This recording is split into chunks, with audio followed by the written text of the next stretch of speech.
Euro চ্যাম্পিয়নশিপে নিজেদের দ্বিতীয় ম্যাচে তুরস্ককে ৩-০ গোলে হারিয়েছে পর্তুগাল। এতে শেষ ১৬তে উঠেছে ক্রিস্টিয়ানো রোনালদোর দল।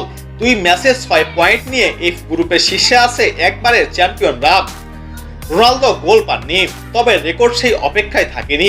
দলের দ্বিতীয় গোলে সহায়তা করে গড়েছেন ইউরো অ্যাসিস্টের রেকর্ডও। এতে ইউরো ইতিহাসে সর্বোচ্চ ৮ অ্যাসিস্টের রেকর্ড স্পর্শ করলেন ক্রিস্টিয়ানো রোনালদো।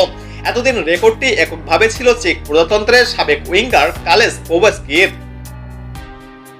ম্যাচের শুরুতে দুদলই লড়াই করে সমান তালে। প্রথম দিকে পর্তুগাল তুরস্কের রক্ষণের চাপ ধরে রেখে খেলতে থাকলেও গোলমুখে খুলতে পারছিল না। রক্ষণ সামলে আক্রমণের চেষ্টা করেছিল তুরস্ক। ম্যাচের ২১ মিনিটে ডেডলক ভাঙে বার্নার্দো সিলভা।